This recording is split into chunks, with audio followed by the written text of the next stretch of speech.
माँ का संदूक। सावित्री देवी 75 साल की हो गई हैं। सावित्री देवी के 3 पुत्र हैं। सावित्री जी के पति का देहांत तब हो गया जब वो 55 वर्ष की थी। सावित्री जी एक छोटे से पुराने घर में रहती हैं जिनको उनके पति ने ही बनवाया था। तीनों बेटे उनके साथ तो नहीं रहते, लेकिन ऐसा एक भी दिन नहीं रहता जब वो उनसे मिलने या उनकी सेवा करने नहीं आते हों। तीनों की पत्नियां भी दिन में आती हैं, यानी यूँ ही समझ लीजिए कि उनका घर कभी खाली नहीं रहता। कोई न कोई वहाँ उनकी सेवा चाकरी में लगा ही रहता है। 3 बेटों ने अलग अलग अपना घर बना रखा है। सबकी अपनी पर्सनल लाइफ भी है और परेशानियाँ भी हैं। आदमी चाहे कितना भी बड़ा बन जाए, उसकी परेशानी कम नहीं होती। अमीर से अमीर इंसान को भी यह परेशानी होती है कि वो अमीर कैसे बना रहे। तीनों बेटों ने कई बार जिद की कि माँ उसके साथ आकर रहे, लेकिन उन्होंने कहा कि वो यहीं रहेंगी। उसी घर में उन्हें और कहीं चैन नहीं आता है। आप ऐसा बिल्कुल मत सोचिए कि यह तीनों बेटे बड़े सुपुत्र हैं, इसलिए यह अपनी माँ की सेवा में लगे रहते हैं। तीनों बेटों को उनसे ज़्यादा प्यार या लगाव की असली वजह कुछ और है। वजह है उनकी माँ का एक बड़ा संदूक, एक बड़ा लकड़ी का संदूक जिस पर ताला लगा है। यह संदूक उनके जीवन में बहुत अहम भूमिका रखता है। इस संदूक के अंदर क्या है और कितना है, ना तो इस 3 बेटों को पता है, ना ही उनकी पत्नियों को। बस जब से पिताजी गए हैं, माँ जी को इस संदूक को रक्षा करते हुए देखा है, इसलिए इन सभी ने अपने अपने अनुमान लगा रखे हैं। ना ही अनुमान, बल्कि उन्होंने तो एक आस लगा रखी है कि इस संदूक के खुलते ही यह क्या क्या करने वाले हैं।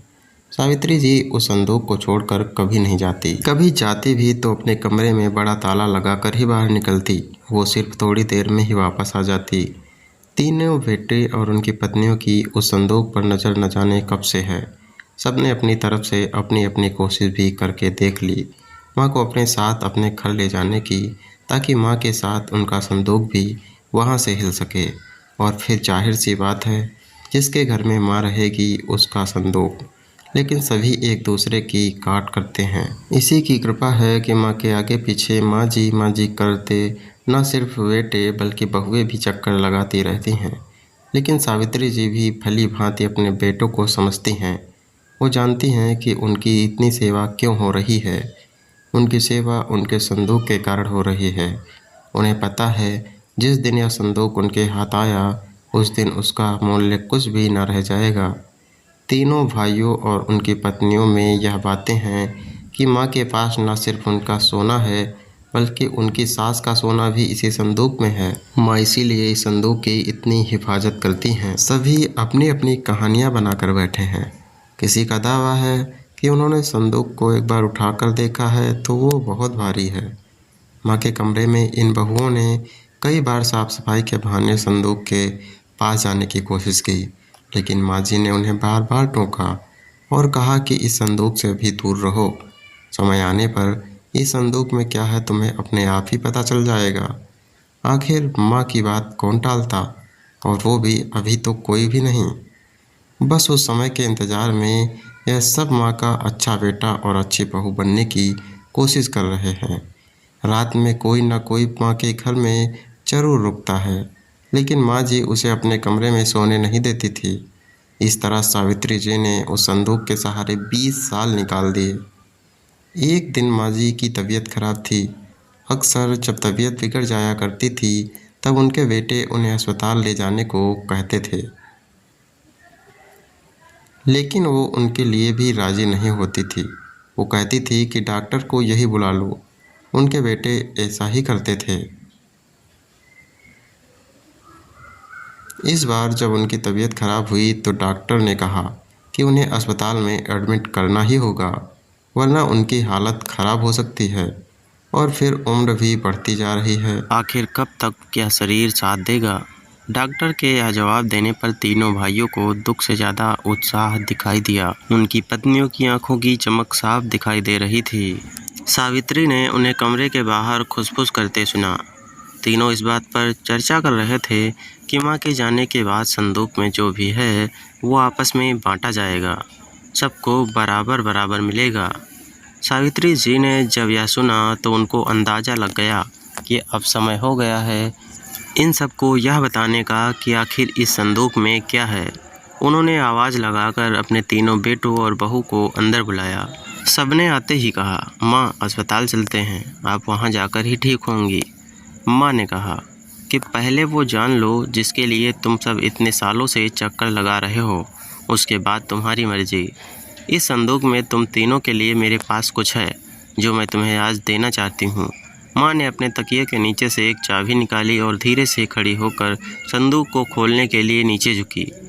वहाँ खड़े सभी बेटे और बहुओं की धड़कन तेज थी। आज उनके बरसों का इंतज़ार खत्म हो रहा था।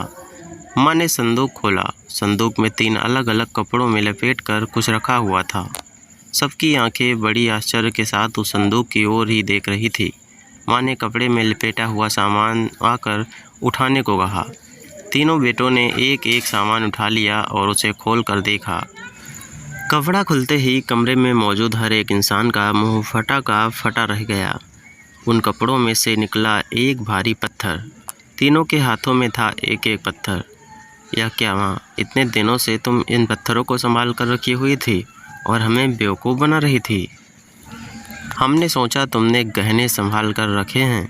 माँ ने कहा, मैंने तुम्हें कब बेवकूफ़ बनाया, और गहने तो थे, लेकिन कब किसके लिए कितने बेचे इसका मैंने हिसाब नहीं रखा। जब तुम्हारे पिता आखिरी समय में थे तब हमारे पास कुछ नहीं था। तुम तीनों ने शादी के बाद ऐसा मुँह फेरा, क्या तुम्हें पता है कि किस अभाव में उनका अंतिम समय गुजरा? पर उस समय भी उन्होंने तुम्हें कुछ नहीं कहा। उन्होंने उस समय भी मेरा सोचा। उन्हें पता था कि उनके जाने के बाद उनके बेटे मेरे साथ भी यही करने वाले हैं, इसलिए उन्होंने मेरे लिए इस संदूक का उपाय खोजा। देखो कितना सही उपाय था। तुम लोगों को बेवकूफ़ बनाना या तुम लोगों से सेवा करवाना ना उनका मकसद था ना मेरा।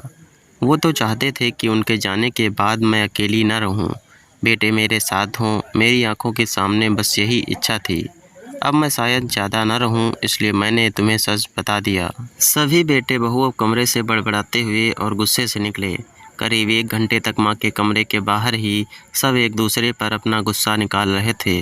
बहस हो रही थी कि अब माँ को अस्पताल ले जाना है कि नहीं, और ले जाएंगे तो खर्चा कौन उठाएगा।